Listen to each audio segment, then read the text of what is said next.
Well, welcome everybody. Hope everyone is doing well and hope your students are enjoying fall on campus. Homecoming is actually this weekend, and we've got a big football game against SMU on Saturday. So hopefully they're looking forward to that. So I'm Corey Pegram. I'm a 2013 Wake grad, and now I help lead our Office of Family Engagement on campus. I saw a lot of familiar names who registered for this webinar. So hello to everyone out there I know, and for those I don't know, really look forward to hopefully meeting y'all soon. We had over 400 parents registered for this webinar, so clearly you all agree with us that the topic of life and career readiness is pretty important. And for those, if you know someone who is not able to make it, we are recording this session. So that the recording will be available afterwards. The team behind all of our life and career readiness work at Wake is the Office of Personal and Career Development. So you guys probably know them, or your students know them as the OPCD. And really, thanks in large part to a lot of generous parents over the years, we've been able to really invest meaningfully in that team, and the results have been pretty extraordinary. If you look at the last decade, on average, over 96% of each graduating class is employed or in grad school within 6 months of graduation. So that's pretty incredible numbers, and notably, the outcomes for the college and the School of Business are practically equal each year as well. So really, what's behind those numbers are one, we're really fortunate to get some pretty incredible students to Wake. So thank all of you on the webinar for sending your kids to Wake in the first place. And then two, we're also very fortunate to have some awesome people at Wake doing really amazing work to support your students. And two of those people are here with us today. So Andy Chan, who many of you have probably met. He's our vice president for the OPCD. And I'm going to turn it over to him in a second. So Andy's been at Wake now for 15 years after coming to us from Stanford, where he led Stanford's graduate school of business, their career center there. That was after he led a number of successful educational technology startups in the market. So he's really been an innovator his whole life, and he's brought that innovation and innovative style to Wake. So we've really been fortunate to have him here for so long. He's joined by another amazing person who many of your students probably know. So Heidi Robinson is our associate VP of the OPCD. She also teaches a lot of our college to career courses on campus, which are essentially life skills classes that are available to your students. And they are both excited to be with us today to talk about what they're seeing and hearing in the market, and also how your students can use the OPCD's resources to really best position themselves for internships, jobs, and overall success in life after Wake. So I'm going to turn it over to Andy now. Thank you, Corey, and thank you to the parents who are out there who are joining us today. We're really glad to be with you to share with you a bit of hopefully really helpful information as your children and students are thinking about the college to career process. We're really here and we hold these events to help guide parents how to support their today, junior and sophomore students throughout the internship process. So I'm going to talk a little bit about the market in general, and then I'll be asking my great colleague and team leader, Dr. Heidi Robinson, to join me in discussing student perspectives and their experiences and how we support them. And as Corey said, we'll have a few of our senior students who have gone through this process in terms of looking for internships and share what they went through and give some general advice to you and your students about how they can navigate the process.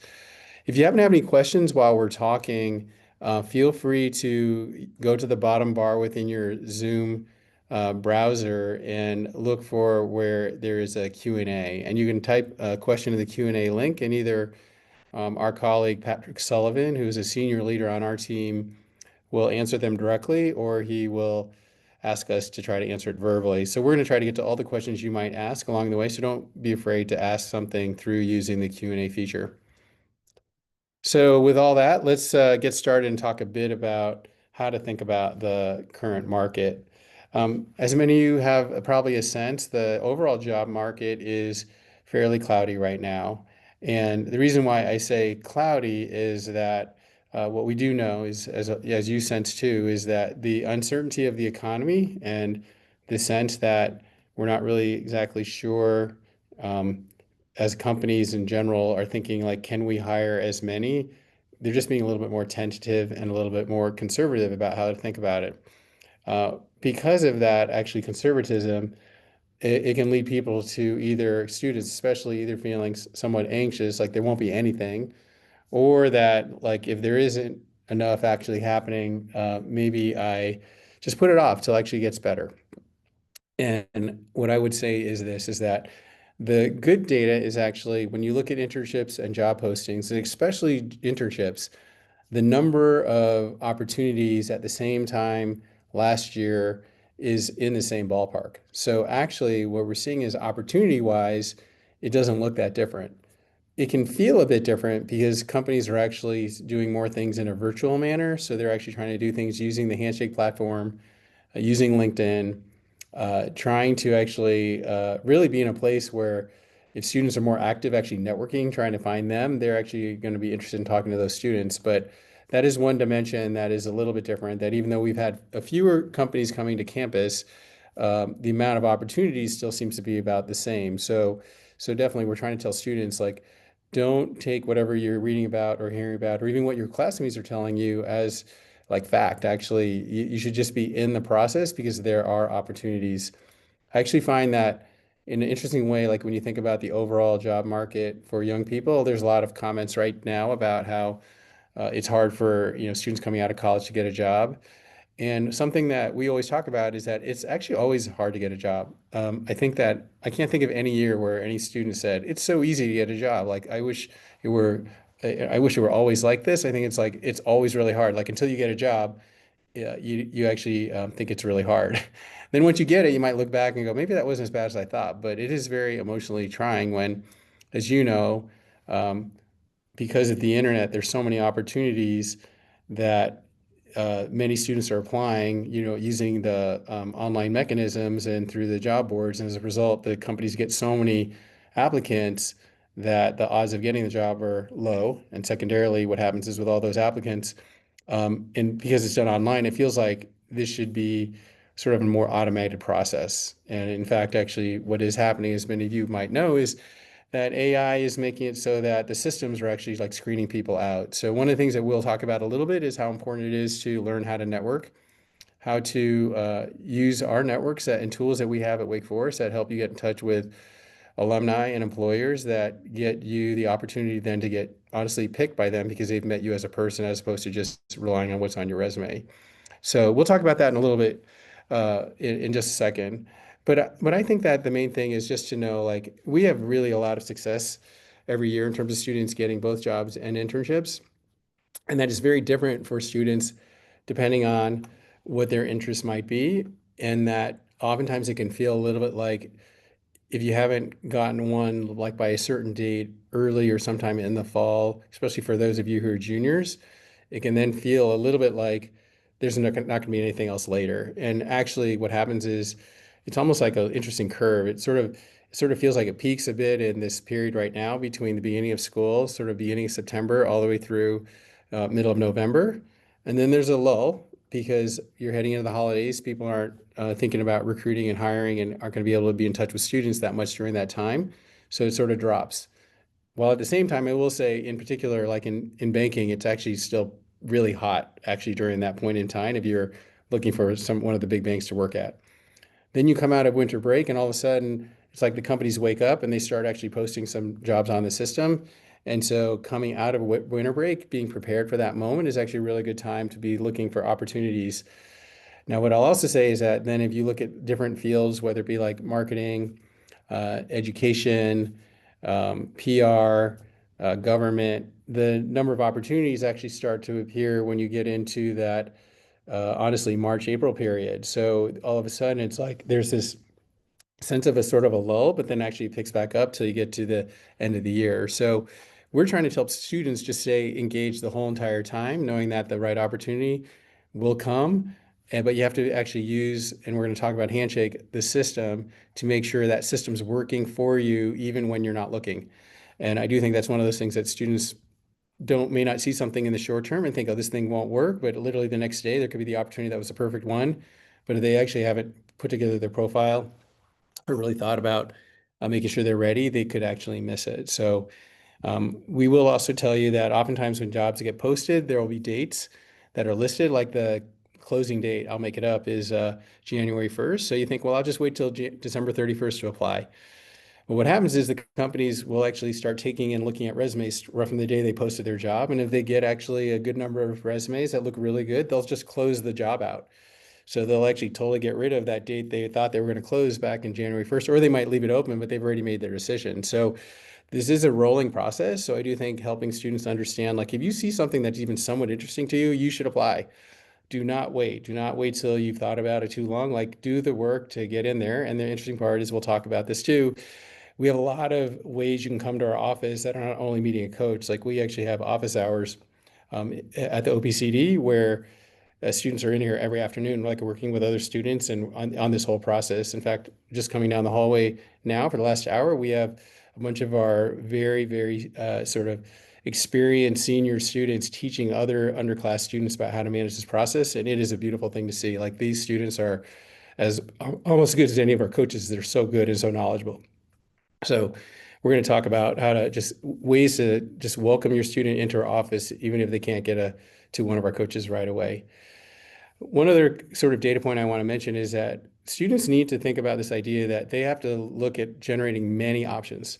So what happens a lot of times, students get really picky. And so they're like, I just want to find the one and I'll just apply to that one. And then when I like it, I'll get it. And what, as we know, is that there's a good chance that hundreds or thousands of other people are actually doing the same thing. So as a result, I think it's really important. We like to tell students, think about 50 applications to hopefully get 5 interviews and then eventually get one offer. And that as a result, they can actually find and get that one, hopefully good thing and have that option. All right. The last thing I want to say to you as parents out there is if you have an organization that hires students or you yourself might be willing to hire a student for an internship or some kind of summer projects, we're going to give you a link to our employee relations team. They will follow up with you or the person on your team who works with talent to see if we can find a way to get some great Wake Forest students to be interested in working with you. So we really appreciate your support in that. We know that this market is challenging right now, and we would love for you to be part of our network. Okay, with that said, I'm going to open up the introduction to Heidi, who has created our college career courses. She manages all of our coaches in the Office of Personal Career Development.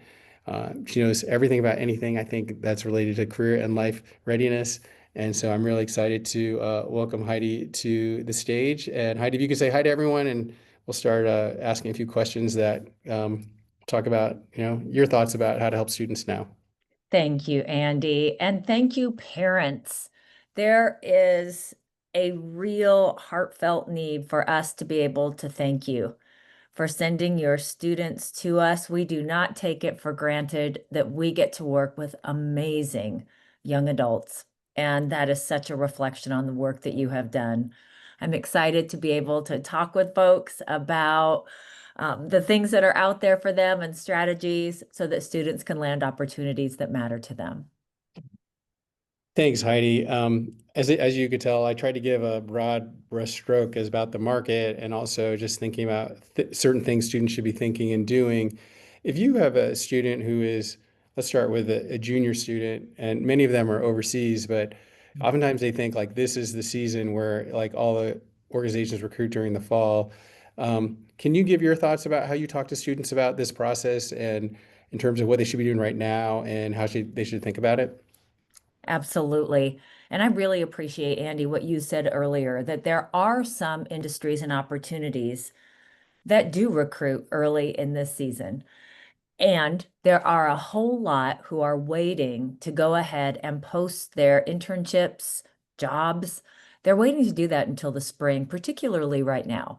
They're going ahead and doing some of their recruiting and going ahead and leaving space that they may be coming back. In fact, one of our recruiters at the career fair said, I'm coming for this many right now, and I'll be coming back in the spring. And I thought that is such good information for our students to know, that it is not finished in the fall. In fact, to the contrary, and to the point you made, we want students going ahead and applying now and later. And our students who are abroad, they sometimes feel as if they are at a disadvantage. And I would want them to know, and their parents to know, that there are opportunities for them to go ahead and have coaching appointments, resume reviews, internships, search appointments, regardless of where they are on the globe. So we're here for them now, and we have so many resources that we want students to be considering. That's great. And then how about for sophomores? Like, is it a different sort of just game for them, given that they probably don't have as much experience as a junior, and how you might talk to them differently or similarly to juniors? I'm going to start with a little anecdote that is from today earlier, actually. I was sitting with a student, a sophomore, and she is worried about the internship search and even more concerned that she doesn't believe that she has enough for her resume. And by the time she walked out of here, within 45 minutes, we had gone ahead and outlined the coursework that she has done that is actually professional experience, transferable skills that make her a great candidate for a marketing internship. So that was one. We also came up with a networking plan because sophomores often have to work a little harder at networking to gain opportunities. Does that mean they're not out there? No. Internships are absolute experience is out there for students, whether it's called a formal internship or not. So for sophomores, we want them first to be sure that their resume and all of their personal branding material is ready for the search. Anecdote number two, we had a student who couldn't figure out why he wasn't getting any callbacks after applying to a whole lot of different kinds of opportunities. Well, when we had the chance to look at his resume, what we realized was that the things that he had highlighted were really his opportunities in intramural sports. And while I am enthusiastic about hockey, and I know many people are, he had better things to put on that resume. So for sophomores, we need you to come in and we need them to let us make sure that they're telling their story appropriately. And then what we really want to do is something that we call an ally map, identifying both alumni within our network, but other people who would be a help as they think about where they should be hunting. One of the best gifts we can give sophomores and juniors it's the skills to go ahead and find those folks and learn how to go ahead and develop that lifelong competency of professional relationship building, which we know opens up so many doors. You've you outlined a few things that I know I talked about too, and so I'm sure at some level the parents may say, "Well, there's a lot of different things that our student has to do, and I, as a parent, am not going to sort of manage them to do all these things." One of the first thing that came to mind is to like the best way to do it all is consider taking one of our college career courses. Could you Yes. speak to that first? And then we'll start with that as one like very comprehensive way to do all this work. And then we'll say if for some reason you can't get in the courses, here's sort of the top things you should be doing. So let's start with the courses. Oh, yes. I am especially enthusiastic about talking about the college to career courses because we're almost at registration. And right before we jumped on this webinar, a student texted me to say, remind me which courses they are and which ones I should be signing up for the spring. So it's very timely for us to be talking about them. The college to career courses are really a Wake Forest advantage. So students can get many of the things that we just discussed completed as part of a course, which means it's structured. It means the resources are right there in class, and it's a step-by-step process rather than a student feeling like they have to navigate this by themselves. So the courses, because they're half semester, students can go ahead and sign up for one during an academic semester, or they might decide that within that term, they can fit two courses and get a 3 credit block. Each of the college to career courses uh, sort of focuses on the big questions that we all have to answer, but are particularly helpful for students to answer in the context of a course. So, understanding oneself, understanding the opportunities that are out there, and then how to go ahead and tell their story in such a way that employers or graduate schools understand that that student is absolutely the candidate for the opportunity. So I would say the courses are an excellent way for a student to go ahead and elevate all of this work from their free time into their academic schedule. We know Wake Forest students, we know that if it's part of a course, by George, they're going to make sure they get it done. And they just have so many other hot fires outside of the classroom that the coursework gives them an advantage to get all of those things done at once. The courses are housed within the Department of Education. Sometimes they call them college to career classes, but you'll hear students speak to one another about what they call the EDU classes, and that's because that's the course prefix for anything that's in the Department of Education. Yeah, I mean, we see those students who come through those courses and they really own the process and they become really very excited about how to manage it. And they make the time to really work on it themselves. And they become very much, huge fans, obviously, of our office, but also really feel more confident about all the decisions they're making. So there's a tool that we ask students to use that students can sometimes be sort of frustrated. It's Handshake. And I think part of it is that, like all of our tools and apps online, we want like immediate results.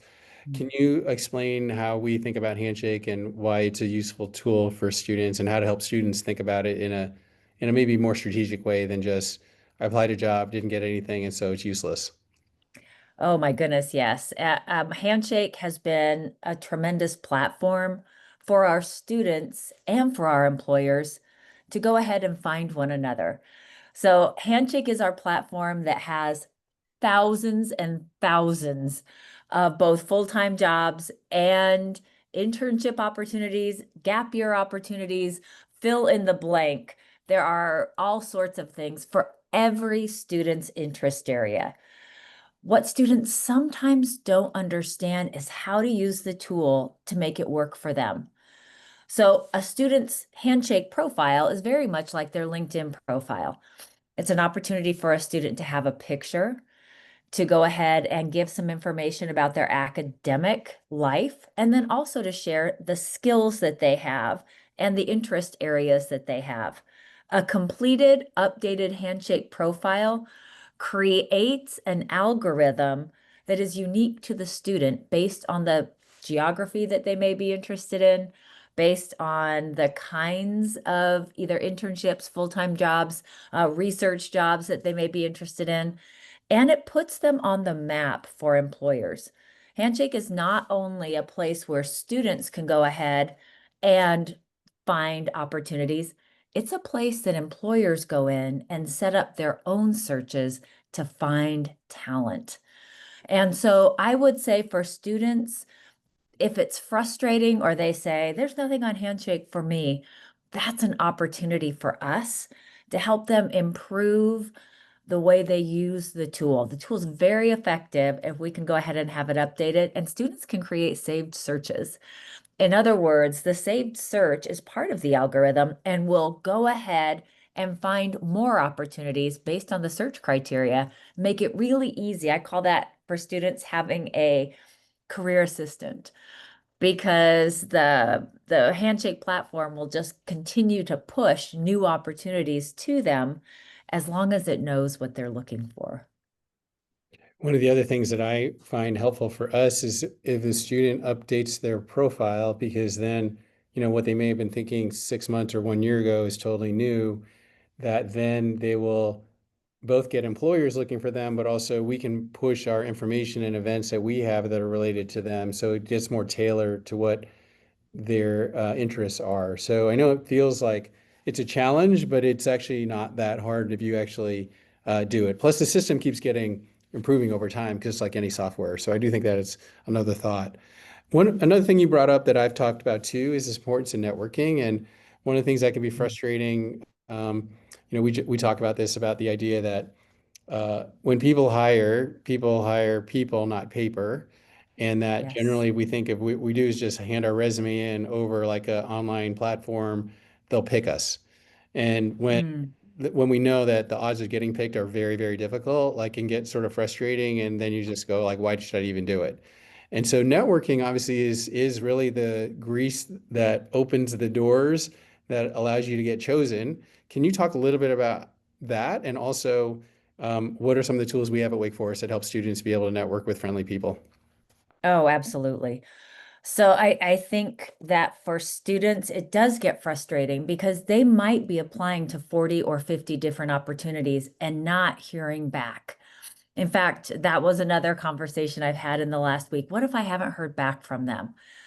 Unfortunately, for us living in a contemporary world, we're used to getting to clicking and having something happen. And particularly for Wake Forest students who are ambitious and on it and pursuing things, they're typically used to being able to create outcomes for themselves. So this process is frustrating. And I'm going to speak to what you just asked me about, which is the piece of software. So sometimes when a student has not updated their personal branding materials, particularly their resume, it becomes a real hindrance to them in the application process. And so applying to 40 or 50 opportunities isn't effective because they're not making it past that initial piece of software called an applicant tracking system. And that process actually remains invisible to students until we talk about it and give them some education around it. I think a lot of times we believe that if we apply to something online, it goes to a person who reads our resume. And the fact is this, every employer is using a piece of software, again, the applicant tracking system, to screen for keywords in the resume that align with the keywords in the job description. So from that perspective, personal branding is incredibly important in getting a resume that tells your story effectively. But two, the best way to bypass some of the challenges of the applicant tracking system and go from the big pile into the small pile is by having an ally inside. And it truly is the difference between getting that first job screen or higher view screen and not getting anything.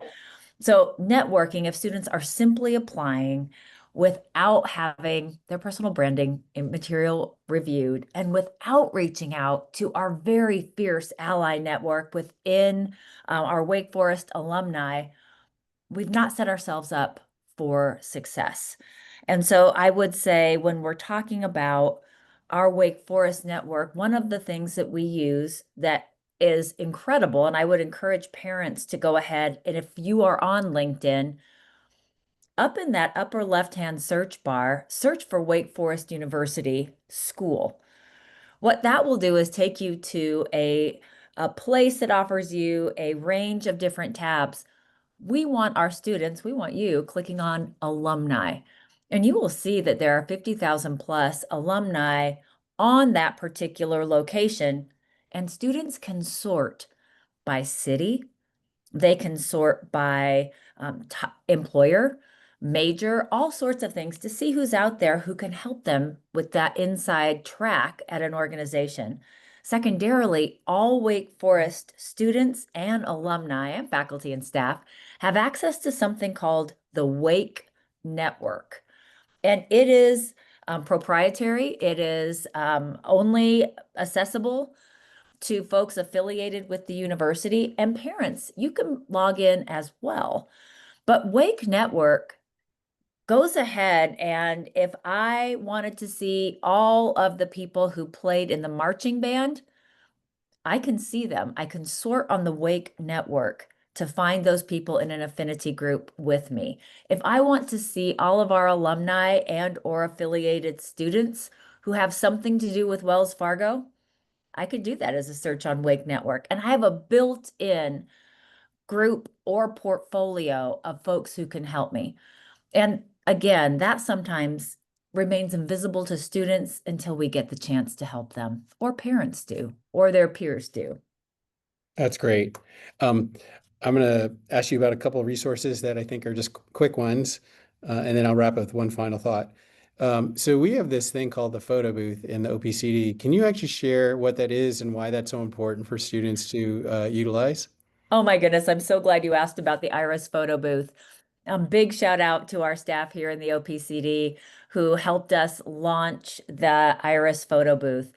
If as a student walks into the OPCD now, in the corner of our foyer is a beautiful photo booth complete with AI editing and a rack of blue blazers in all sizes for folks who are searching for a particular look.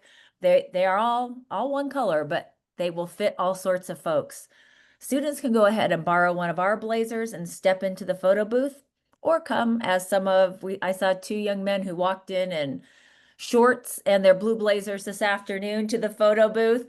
And they can pop in at any time between 8:30 and 5 and have a really smart looking professional photo. The AI that's built into the software, it can be used to, I was telling some students, it can whiten their teeth. It can go ahead and smooth skin. It's really pretty incredible what it can do. But what it also does is it gives every single Wake Forest student access to a smart looking professional photo for LinkedIn and for Handshake. Yeah, it's really easy and it's really fun, and they can do it actually multiple times. So I think that's one that if you're a student, have you ever seen their LinkedIn photo and might think it looks too much like a really young college or high school student, it's time to actually up that look. So we can help them without a lot of trouble. Another Indeed. thing that I think is interesting is this issue where employers oftentimes post things saying, this job is open for people with these kind of experiences. And sometimes students are like, I've never had those experiences. Mm. So we have a couple resources, one Parker Dewey and the other one Forage. Can you speak to those and how they're great ways for students to get some experience? Maybe if you could speak to LinkedIn Learning too. Happily. Those are some of my very favorites. I'm going to start with Parker Dewey. Uh, The sophomore that I referenced who was in my office today who wanted that resume to be smart looking. It's because she's going to be applying to a host of different opportunities that are called micro internships that are on the platform called Parker Dewey. Parker Dewey is an amazing way for students to go ahead and get a variety of professional experiences that can be completed while they are here on campus as free time. They could be done during winter break. They can be done during the summer. I have seen some students, particularly sophomores, string together 3 or 4 different micro internships to give some complexity to their resume and to their professional experience. Parker Dewey pays for micro internships and the folks who complete them. And really, a micro internship, it's a project-based kind of an opportunity. Some range from 3 hours to 20 hours. And students can go ahead and use those, and sometimes they continue even after the project is completed. Related in terms of getting experience, there is another wonderful platform called Catchafire. And instead of being organizations or businesses, the students can get these project-based micro internships. Catch a Fire is all with nonprofits. And so students can choose the cause that they want. They can choose the skills, be it marketing, project management, and do a project that we'll put on their resume that is for a nonprofit. The other that I really love and would love for parents to look at is called the Forage. And Forage is a unique kind of connection point between college students and really big name companies that are very recognizable. I'm talking from Wells Fargo to Lululemon. And what students do is they can sign up for the kind of opportunity that they're interested in, and they will gain skills. So, for example, the Lululemon micro internship on Forage that I looked at with a student, it was on marketing. And what Lululemon promises is that if a student completes that project where they learn skills, they walk through some professional development and they complete the project, Lulu promises that someone from the company will review their project and give the student feedback on the project. And even better, they will stay in the pipeline for that company. So if they apply later, they already have an edge. And then LinkedIn Learning is just exactly what it sounds like. It is a service that we are paying for, that Wake is paying for all of our students, that students can gain all sorts of different certifications from accounting to, well, AI. Frankly, I've been encouraging students to go ahead and make sure that they have some kind of certification in AI, or if they're going to be taking accounting next year, to take a LinkedIn Learning course on accounting to give them a jump on some of the competencies that they'll need in the course. And LinkedIn Learning is another tremendous opportunity that students can access here at Wake. Great. Thanks, Heidi. I'm going to pop my last few thoughts at the end. So I'm going to let you bring our students to the room and allow them to share some of their experiences. Oh, I am delighted to introduce our students. Anna, Mikey, Olivia, so excited that you all are joining us. Thank you for being here. Thank you for being such great seniors, because being able to give that perspective for parents of juniors and sophomores is really unlike almost anything else that Andy and I can share, because you're walking the walk here. So what I'd love to have you do is to go ahead and introduce yourself with your name, your major, and your hometown. Thank you so much, Dr. Robinson. Hi, everyone. My name is Anna Anstey. I'm a senior here at Wake Forest. I'm a communications major, marketing entrepreneurship double minor, and I'm from Roanoke, Virginia. Thank you, Anna. Olivia? Yeah, hi everybody. My name is Olivia Sultanian, also a senior here at Wake Forest. I'm a psychology major with minors in communication and schools education and society, and I'm from Basking Ridge, New Jersey. Thank you, Olivia. Hello, Mikey. Would you like to Hello. introduce yourself with name, hometown, and major? All right. My name is Mikey. I am a senior from Harrisonburg, Virginia, and I'm a politics, international affairs, and philosophy double major. You all. It's so impressive. I want to start by asking a little bit about what your experience was acquiring professional experience, whether that was called a formal internship, whether that was a way that you got experience that we later put on your resume, and what that was like. You've all been, well, you're sophomores now, you are the big kids on the block. You all probably remember what it was like as sophomores and as juniors to try to find that kind of experience. Olivia, would you like to kick us off with what your experience finding professional experience was like? Yeah, no, for sure. So I've actually had multiple professional experiences. For reference to all the parents, I'm planning on going into human resources. So I've looked at kind of people operations, human resource management, talent acquisition. That's the field where I had been job searching. So after my sophomore year, I had been put in contact with a local accounting firm out in New Jersey, who was looking for a people operations and talent acquisition intern. So that internship did come a little bit more naturally. It didn't like I didn't have to seriously look for it that summer. And then last summer, I was the people and talent intern at the Financial Times Business Journal. Um, in New York City, which was an incredible experience. That I did go through the process for. I had applied to over 50 jobs at that point. I had a spreadsheet. I was interviewing, doing hire views, screening calls pretty much consistently throughout my junior fall semester. I had gotten a lot of rejection letters, a lot of, final round interviews, and, we're sorry, but it was great to meet you. Which is totally a learning experience. I think the biggest part of that was like I had applied to over 50 places, and you are not going to get 50 jobs. You never are, whether it was going to be this year or any other year. I think the OPCD really helped. I had done Dr. Robinson's classes before. I've done resume review, and even just going in and talking about your preferred location, your preferred kind of job title, because maybe you're not looking at a broad enough range. Like I had expanded from just human resources to human resources and talent acquisition, and that opened up a lot of doors for me. Which is something that the OPCD pointed in my direction, my family pointed in my direction, and I think it's been great. I had applied on LinkedIn, Handshake, ZipRecruiter. I've tried it all, and I think the key is to just stay super organized, realize that more people than you see on LinkedIn are struggling to find a job.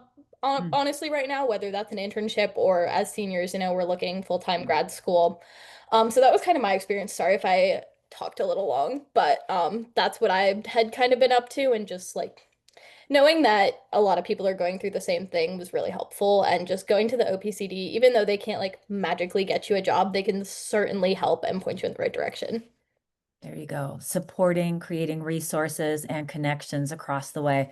And what I hear you saying, Olivia, is a combination of both networking, so leaning into your allies and your network for one of those, and then really going ahead and leveraging some of the resources to go ahead and do the application process during your junior year. And if I was going to bounce over to you, do you want to talk about your professional experience acquisition? Yes, definitely. I could not agree more with what Olivia said. I also would like to add that, like Dr. Robinson mentioned earlier, the Wake Network is one of the best things, honestly, that Wake can offer. It's basically just a resource where you can look up a city, a major, any form of anyone that's connected to Wake. And it gives you a lot of information. It gives you their email, their phone number, their address, anything. And that allows you a great resource to network with these individuals. And I think also, just touching on what Olivia said, just applying to everything you can. Thankfully, I've had the opportunity to take multiple of those career classes in the OPCD, but I think just applying as much as you can, getting your name out there, while utilizing the resources that the OPCD has, the resume workshops, taking the career courses, and then just updating your Handshake and LinkedIn, and just being as best prepared as you possibly can for these jobs. And then I would also like to add that um, I went abroad my last year, my junior year, and it was extremely stressful. A lot of my friends had already gotten jobs; they were in the finance world, and as a marketing PR interest to me, I actually did not do anything abroad. I had meetings with Dr. Robinson just checking in, but I waited until that January, March period, when I came back from abroad. And ultimately, I think just emphasizing that each individual has a different timeline. I think a lot of business finance people can be extremely overwhelming to the people that are not on that same time frame. And ultimately, I accepted my internship for last summer over spring break. So it was right before we left for school. But just emphasizing that everyone has a different process and not to compare yourself to other people at Wake. I love that. And it is hard at Wake Forest. Iron sharpens iron, and there are a lot of smart people here. And as I am looking at the three of you, I count you among the folks who are savvy and doing the right things. And it is hard when someone has a different pursuit and it ends up looking like a different path. So I really appreciate that part, Anna. Mikey, how about for you? Yeah, so I think going on when I think of professional experiences, I remember my sophomore year being a politics major. Peak is going to Capitol Hill, and so being in DC and experiencing that, and so really looking at those opportunities. I will say that was kind of similar to Olivia. That first round was kind of more so, really just applying on my own end and kind of figuring out what worked out. But I think equally important is kind of what happens once you kind of land a job, and you find fellow Wake alums, especially at Capitol Hill. I was able to have some really high level meetings, kind of just talking to some senior members, chief of staffs, also kind of just members of kind of different committees, so that I could also branch out future opportunities. And so whether it was kind of utilizing that Wake network to just be like, hi, my name is Mikey, I'm interning, I'd love to take, 5 to 10 minutes of your time. That came in to be extremely useful. But then kind of moving on past that, and kind of really thinking about what I was going to do next, I really kind of, went back to the OPCD, and I was actually able to meet with one of the career coaches, Donnell, who kind of, emphasized the importance of diversifying, your resume. So it's great that Capitol Hill was on my mind, but kind of how else can I also, utilize other tools that I could apply to other kind of careers if that's not where I end up going. And so, really just sitting down, taking 30 minutes, looking at, what opportunities are available within Handshake, even if it's just a simple reminder of like, hey, you have this, this is what you should be looking for.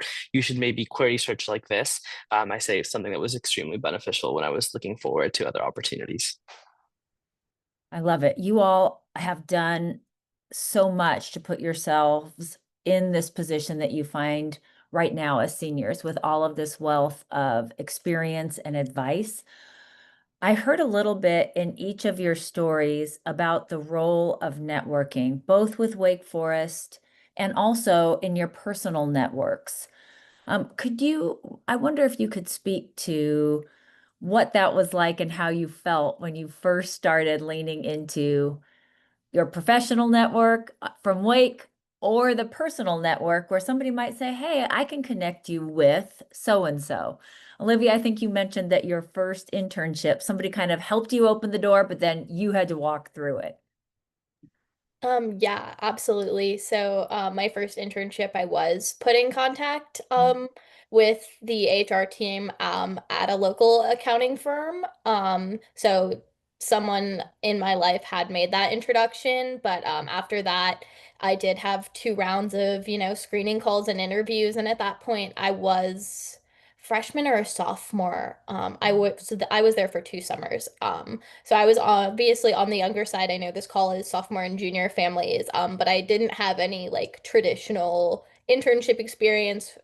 At that point, I had been a lifeguard throughout high school, and that was like my high school summer job and the professional experience I had had up to that point. And I think that going to the OPCD and like working on your resume as a freshman, sophomore, even when you don't have like stereotypical internship experience, is super beneficial because, they were asking me questions about, professional experience and things that I had done in the classroom. And it's not always about what hard skills you have, but sometimes it's about your communication, your teamwork. Give an example of a time you worked on a project or a team, which we do all the time here at Wake Forest. So I think talking about those experiences, especially if you don't have a whole lot of professional experience, is something that you definitely should work on refining, because they will ask you about it. And it's just any experience is good experience.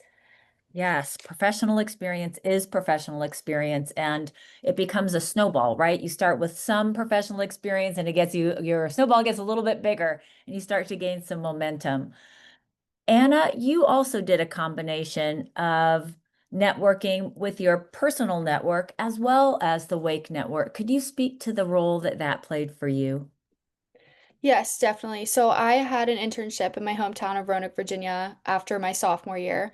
And this was more of a connection I had within my family. My dad actually knew someone, and this is what allowed me to get that.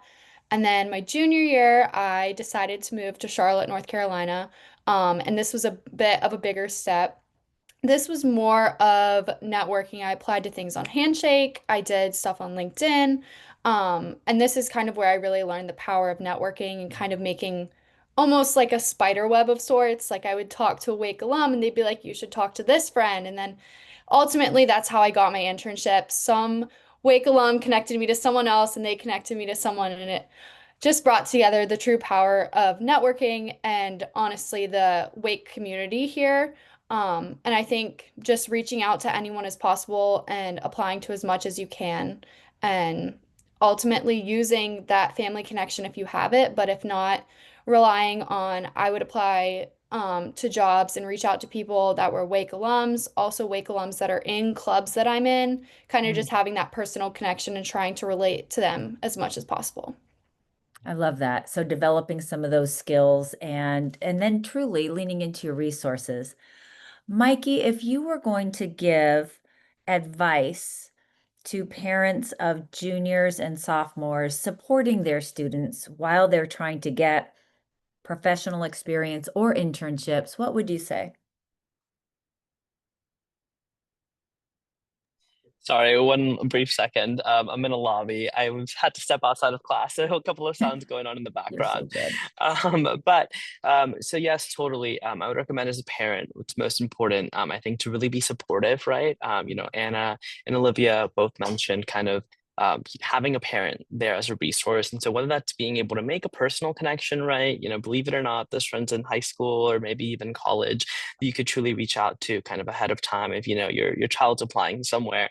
But that aside, I would kind of just really, encourage you to be there as an aid and, don't overstep a little too much. I think everyone at Wake Forest kind of, has their own kind of peers to kind of keep them afloat.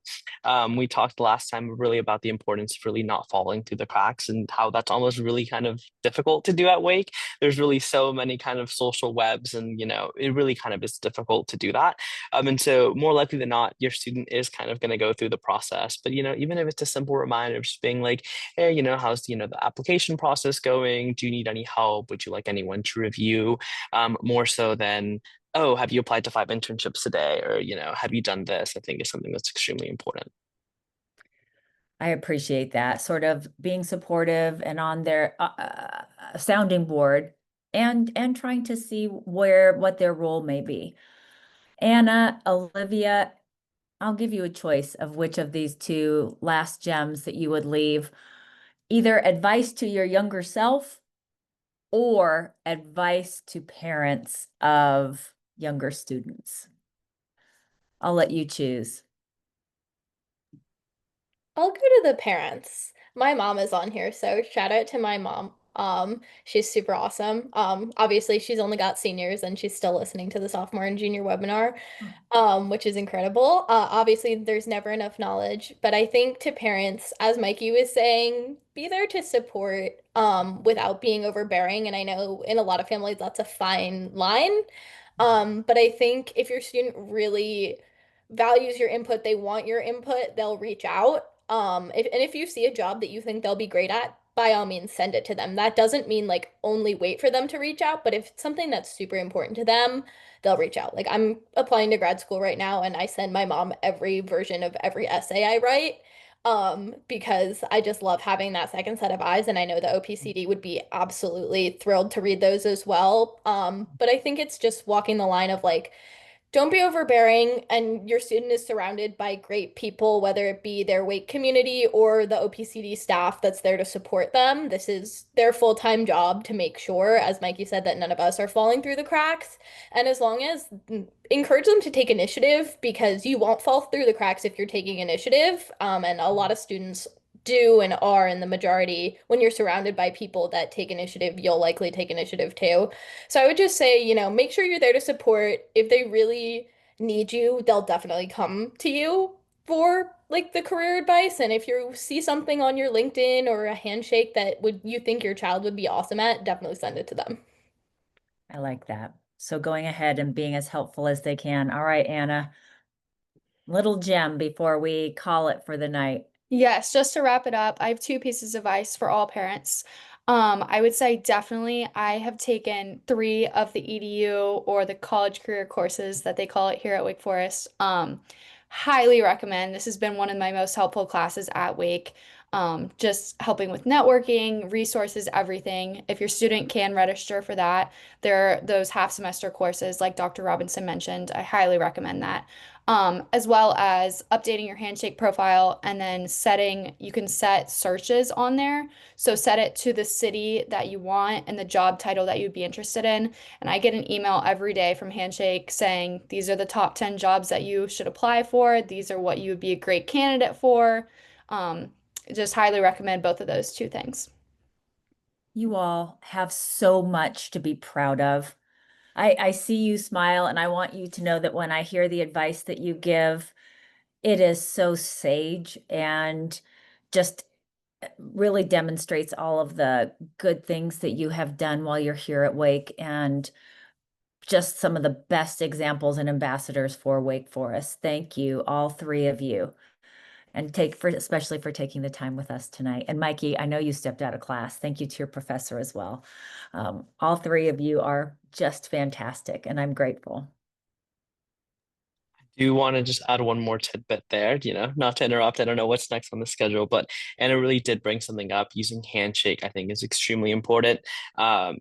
I feel like it seems maybe like just an emo, and your kids are probably, I know I was confused for my first 2 years, like what's handshake, but really, these employers are using privatized links, so that it's, specific to Wake Forest. They know what Wake Forest brings, and they know the kind of education and, professional skills that you develop during your time here. And so really applying through those, I think is extremely important. Thank you. I'm glad you reminded us and you emphasized you all about the power of using handshake well. Thank you, all three of you. I hope you all go have a fabulous night, and I will see you all soon. And I'll see you back in class. Thank you, Olivia. Thank you, you for Mikey. joining us. Yeah, thank you so much for joining us. You are great examples of Wake Forest, sort of stick-to-itiveness, persistence, dedication, determination, and especially incredible communication skills. So we're here for you. We're going to help you however you need it, and we look forward to seeing you around the OPCD. Thank you Very both. much. So for you parents out there, just to wrap up with a couple of final thoughts, Heidi, as always, you have amazing students who are really progressing through the process. And I think what stood out to me is just how, they express how it's not easy. It's just really hard. And you sort of just have to put your mind to it and just keep grinding away. And knowing that we're here to help them and be with them every step of the way was really heartwarming. And I'm just really glad I can feel their optimism that even though they don't have something yet, they're like, they know they're going to get it. So I feel like that's the way with all of our students. I wanted to do two things just from my point, and then I'll let you wrap up. So one is sometimes part of what we do here is trying to address like myths and misconceptions. So one of the things that can happen, we hear this from our students, like, and you'll hear it too, is that they'll say, well, until I figure out what I want to do, then I'll go to the OPCD. And they go many, many years not knowing what they want to do, so they never ever come. Or if they come, it's like at the very last minute, and we help them figure it out at the last minute. So any way you can help your student go, no, actually, this office is not about helping you after you figure out what you want. It's actually, if you know, go, and if you don't know, they can help you figure that out. Like that's our job, like is to actually help you sort through like yourself and your experiences to figure out what might fit and to just keep moving through the process. So that's one thing I just want to address. And the other is that there's a lot of the sort of belief that if you get a certain junior internship, it'll be like the way to get the full-time offer. So you don't have to look for a job after your senior year. And like, you just wish that were the best. First is that actually only like 10% of our students go back to where they worked the summer before. And there's a belief that actually like all these companies are offering summer, full-time jobs for their summer interns, when actually that's not really the case. The other thing is that what oftentimes students, when they actually have that offer from their junior year, they may not really love the job, but they feel like I should take it because it's the bird in the hand. And all of a sudden their first job ends up being something they don't really want. And so it's not always the greatest thing to get that job offer. It sounds like great and really easy, but actually the reality is the majority of students don't get it. So to not put so much pressure on ourselves to say the junior year is like the big year. If you don't get the perfect internship your junior year, well, forget it. Life is over. So that's the last thing I'll say is we have this phrase ABC when thinking about like trying to go from job to career, and A is any job, B is better job, and C is career job. So to get to a career, it takes at least 3 times, but oftentimes there's quite a few B's. A job, better job, better job, better job. Okay, career job. And I know that feels like, oh my gosh, that's so hard, but that's just sort of the way it is. The world's changing so fast. Like students are learning about what the work world is like. They actually, sometimes a better job is way better. So maybe it's not the career job, but it's actually way better than what they had before, and that's okay. So again, I just think we try to help our students through that. When they're with us enough, they hear it. And if you as parents can help your students feel that way and see that, that'll be helpful to us. Heidi, I'll let you wrap up.